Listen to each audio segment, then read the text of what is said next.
fine line there. Okay, because they're both killing for money, right? Right, but the difference is in the motivation. Okay, explain that to me. So a hitman, they're usually hired by someone else. They have no personal investment in the victim. It's just a job.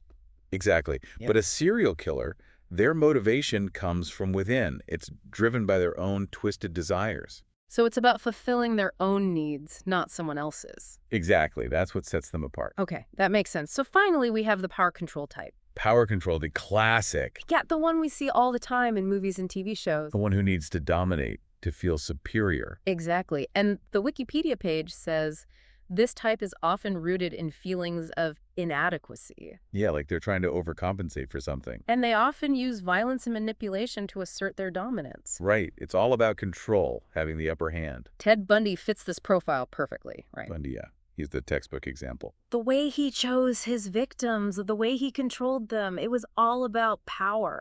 Absolutely. He needed to feel in charge, to prove his superiority. It's chilling to think about. It is. It really gets to the heart of what makes these killers tick. So we've got these 4 categories, but do they always fit neatly? That's a great question, and the answer is not always. Like, can a killer have traits from multiple types? Absolutely. It's not always so clear-cut. It's more like a spectrum, right? Exactly. And our understanding of these motives is constantly evolving. So as we learn more about the brain, about psychology, we might discover new insights into what drives these individuals. It's an ongoing process of discovery and refinement.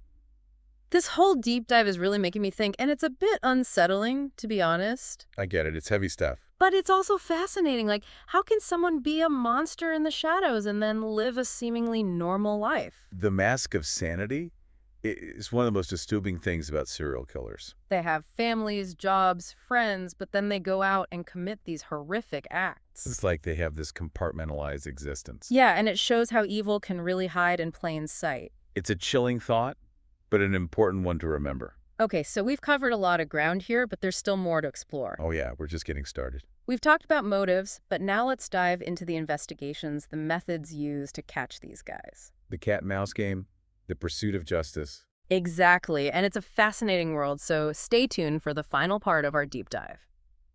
All right, we're back for the final part of our serial killer deep dive. And this is where it gets really interesting. Like, how do you actually catch these guys? Yeah, the investigation, the pursuit. Exactly. It's like a real-life detective story. It is full of twists and turns. So the Wikipedia article talks about this thing called linkage blindness. Linkage blindness, what's that? It's basically when law enforcement, they fail to connect the dots between different murders. Like they don't realize they're dealing with a serial killer. Exactly. And that happened a lot in the past, like with Ted Bundy. You know, he was operating across multiple states. Bundy, yeah, he was a master at evading capture. And part of it was that communication between different jurisdictions, it wasn't great back then. Right. Information wasn't shared as easily as it is now. So Bundy could kill in one state, move to another, and no one would realize those crimes were connected. It's like a puzzle where the pieces are scattered all over the place. Exactly, and it makes the investigator's job that much harder. It does, but thankfully, things have improved since then. Like how? Well, now we have things like VICAP, the Violent Criminal Apprehension Program. VICAP, what's that? It's a database where investigators can input details about unsolved homicides. So they can look for patterns, potential links. Exactly. It's like a giant crime-solving tool. It helps them see the bigger picture. Right? Yeah, to connect the dots that might have been missed before. But even with all the technology and databases, there's still the human element, right? Absolutely. The investigators, they need to be sharp, to think like the killer. It's like a game of chess, you know, trying to anticipate their next move. It is, and it takes a special kind of mind to do that kind of work. The Wikipedia page actually mentions the Green River Killer case as an example of how things can go wrong. Oh yeah, the Green River case. That was a tough one. It sounds like they had a ton of evidence, but the investigation was really poorly managed. Yeah, they kept changing their organizational structure, which led to confusion and delays. So it's not just about having the information, it's about using it effectively. Right, you need a clear plan, strong leadership, and good communication. Otherwise, it's just chaos, and the killer might slip through the cracks. Exactly, it's a high-stakes game, and you can't afford to make mistakes. So what about profiling? Does that actually work? Profiling, yeah, it's a fascinating tool. But it's not like they show it on TV, right? No, not exactly. It's not about mind reading or anything like that. Okay, so what is it really about? It's about using behavioral patterns, crime scene evidence, and statistical analysis to create a psychological sketch of the offender. So it's like a puzzle, but instead of pieces, you're using bits of information about the killer's personality. Yeah, and it can be helpful in narrowing down the suspect pool, prioritizing leads. But it's not a magic bullet, right? No, it's just one tool among many. You still need good old-fashioned detective work, following leads, interviewing witnesses. Exactly. It's all about putting the pieces together, and profiling can be one of those pieces. Something that surprised me, the article mentions that patrol officers, they actually play a big role in catching serial killers. Oh, yeah, patrol officers, they're the eyes and ears on the street. I always thought it was more of a specialized detective kind of thing. Well, detectives definitely play a key role, but patrol officers, they're the ones who are out there every day.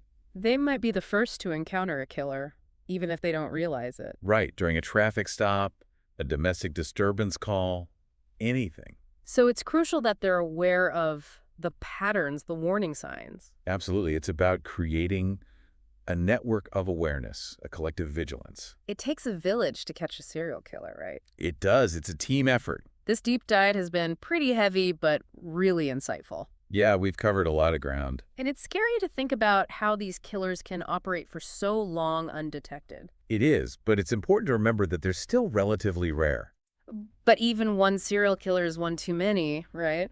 Absolutely, and that's why understanding their psychology, their motives, it's so important. It helps us to be more aware to protect ourselves and our communities. Exactly. Knowledge is power, even when it comes to the darkest corners of the human psyche. Well, this deep dive has certainly given us a lot to think about. It has, and I hope it sparks some curiosity in our listeners. To learn more, to maybe even delve into some true crime cases on their own. Because the more we understand about this phenomenon, the better equipped we are to prevent it. So to everyone who joined us on this journey into the world of serial killers, thank you for listening. Yes, thank you for joining us. And remember, stay curious, stay informed, and stay safe out there. There's a fine line there. Okay, because they're both killing for money, right? Right, but the difference is in the motivation. Okay, explain that to me. So a hitman, they're usually hired by someone else. They have no personal investment in the victim. It's just a job. Exactly. Yep. But a serial killer, their motivation comes from within. It's driven by their own twisted desires. So it's about fulfilling their own needs, not someone else's. Exactly. That's what sets them apart. Okay, that makes sense. So finally, we have the power control type. Power control, the classic. Yeah, the one we see all the time in movies and TV shows. The one who needs to dominate, to feel superior. Exactly. And the Wikipedia page says this type is often rooted in feelings of inadequacy.